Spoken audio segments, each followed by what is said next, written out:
finish by telling you a little bit about the things that I really care about, my passions. So first of all, my background. I grew up in Hertfordshire, which is just north of London, in a family of 6.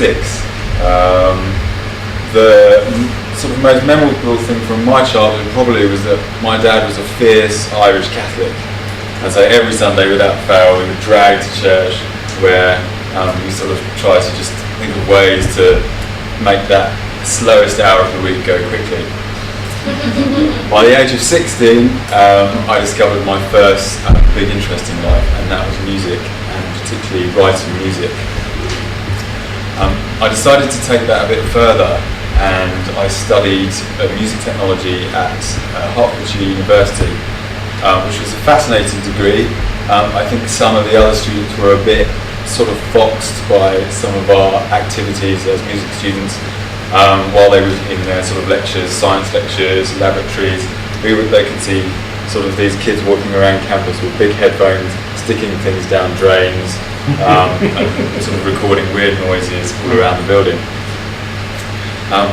From university, I decided I kind of had enough of suburbia, and I wanted to be more in the thick of London, really.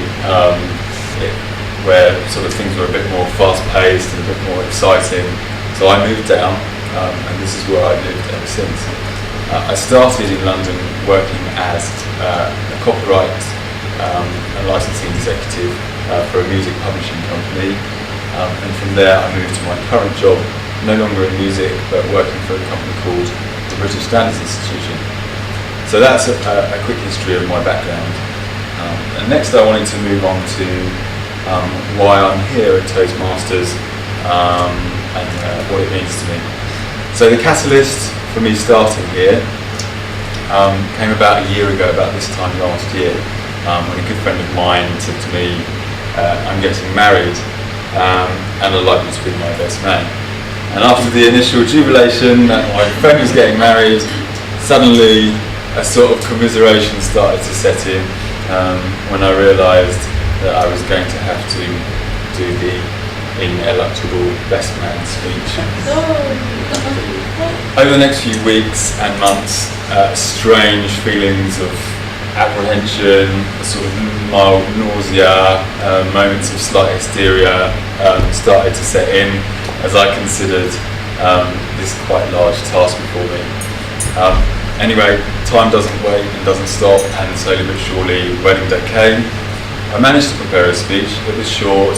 I tried to keep it just fairly sincere, and I got through it. But it really highlighted to me this was a part of my life that I needed to look at and I needed to sort out. Another thing I've noticed since coming to Toastmasters is that it doesn't seem that it's just about standing in front of a group of people and talking sort of to them, presenting to them. But I think also I've noticed other more subtle improvements coming in face-to-face communication and things like that. So now moving on to the things that I'm really passionate about and I care about. Well, there's lots of them. I can't talk about them all. Some of them already I've said music. I also really love film. I love big Hollywood blockbusters. I like strange, weird French films. I love reading, and I also love eating food from all different cultures. Lots of food really pick me out. I love that.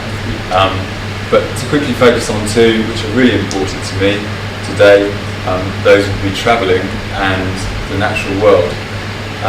About a year ago, just after the wedding, huge relief, I went off on a road trip in California, and some friends and I drove from Los Angeles all the way up the Pacific coast to San Francisco, and then we drove inland to a place called Yosemite National Park. And to give you a quick description of Yosemite, it's a huge national park, a designated area of wilderness in California, which is just spectacular. I got my first taste of hiking. You can find waterfalls, subalpine meadows, giant redwood forests, and just a whole host of wildlife. And I'm sure you'll probably appreciate living in London. Things can get pretty stressful, pretty hectic.